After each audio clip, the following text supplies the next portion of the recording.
I looked at 1-star reviews of the worst LEGO Star Wars sets ever made and tried to find at least one redeeming quality to give it a 5-star rating. But what constitutes a LEGO set being the worst is always an opinion. So to avoid getting tomatoes thrown at me, I decided to use Brickset's metric. And since I'm a very broke college student, I'm gonna have to heavily rely on other people's reviews of those sets. Let's take a look at the first set. Some might get a flashback to 2018 when this atrocious pile of garbage was released. Where's the flavor? Where's the flavor in this? I mean, we can hardly call that ATST. More like no head ST.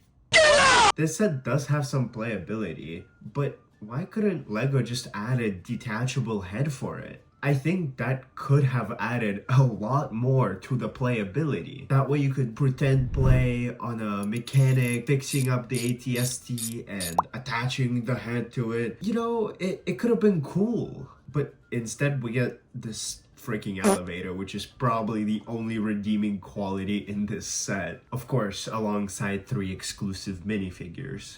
And honestly, we can even hardly call that a redeeming quality when this is one of the reviews. As this set is the same price as the Rogue One ATST that actually has a head, this set is very poor. It has limited play value, pretty mediocre price/part, and would honestly be more suited as a joke than a real set you have to pay good money for. If you want this set, wait for it to go on sale, so you get less of a bad deal. Little does this person know this set costs way more than what it originally was. Okay, so let's say something nice about this set. I actually do quite like the elevator feature, and the figure of BB-8 is always nice addition and it's very cute. So here's the review I'll leave behind. This set offers very fun additional play feature like the elevator, which elevated the playability of a set. BB-8 is super cute as well. Less than 3. Moving on to the next set, which is a 4+ set.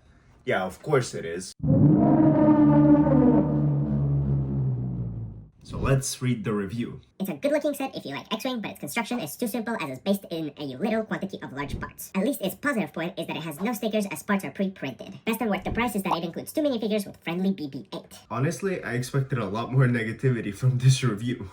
Fine. I'll do it myself. Okay, so first of all, it's 33 cents per piece when usually it's between 8 to 10. To all the fellas who care about that kind of metric, I mean, this set is already terrible. Of course, in LEGO's defense, the parts are a lot bigger, so they cost a lot more to make in comparison to smaller ones. But to me, this set doesn't pass the good old eye test. You know, it just doesn't look like $20. It didn't pass the vibe check, yo. I mean, honestly, I'm not really a fan of this set, so I have no idea how I'm supposed to come up with something I like. Actually, you know what? I'll take a page out of this guy's playbook and here's what I'll write. Really easy and quick built, and it has no stickers, which is perfect for my shaky hands, and it also comes with friendly BB-8. Bring out the next set. Oh damn, speaking of easy builds, LEGO is being, how do I put this nicely, really dumb with making these sets overly simplistic, like this one. The whole point of building with LEGO is that if it ever breaks, you can make something entirely different out of it. So making pieces larger makes it less creative. But in LEGO's defense, it seems like they've gotten a little bit better over the years. Don't get me wrong, they're still pretty bad, but it's a step in the right direction. Wait, you're telling me this set costs how much? I'd make that deal. I don't blame you. Damn good deal.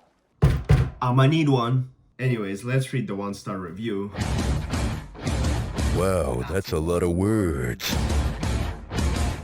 Too bad I'm not reading them. Here's a screenshot. You can read that yourself. But on a more serious note, here's my simple-minded opinion. It's a LEGO set, and those who want it should buy it. If it's a set that's aimed at kids, but has minifigures that adults want, then that's on adults who want it. I genuinely can't imagine LEGO just being there plotting like, what could we do to get more money from these stupid adults? I just don't think that's like their thought process. I agree with the idea that maybe LEGO should have gotten a better use out of those minifigures. They also kind of messed up on the price. $35 for that is criminal.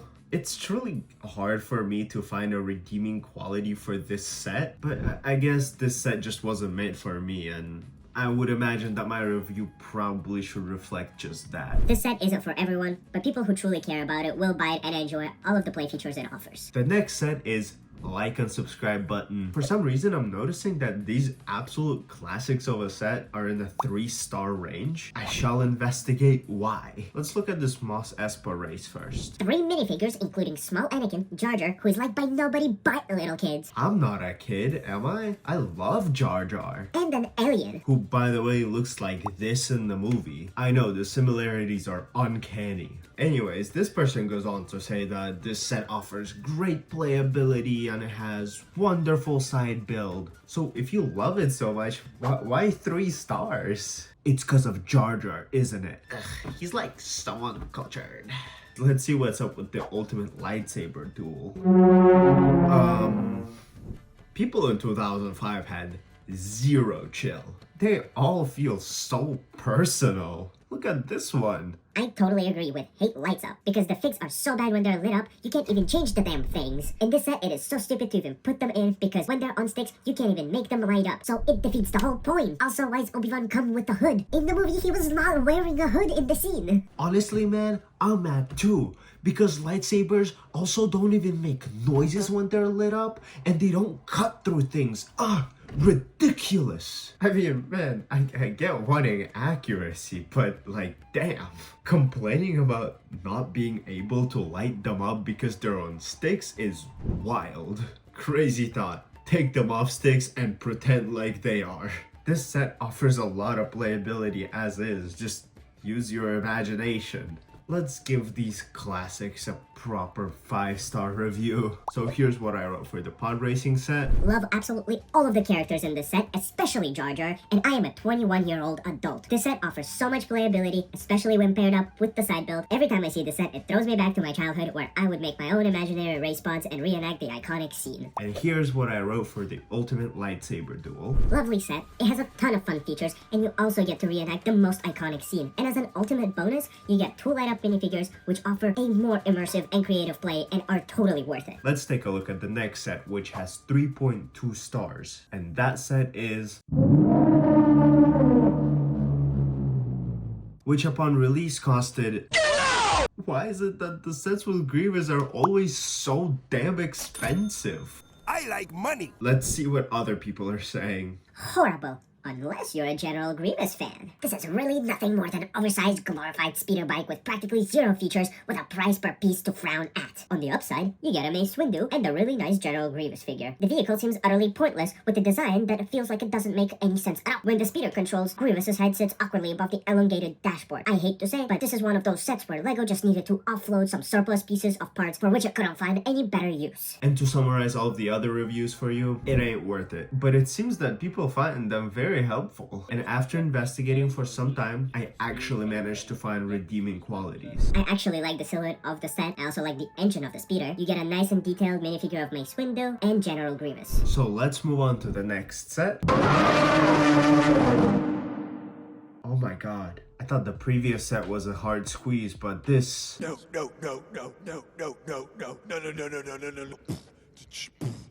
No. There's practically no redeeming quality aside maybe from like a play feature. I guess I'll just write that. Well, the build itself might seem repetitive and boring. The end result becomes worth it when you see those legs move as you drive the build around. Oh man, I'm at my last straw.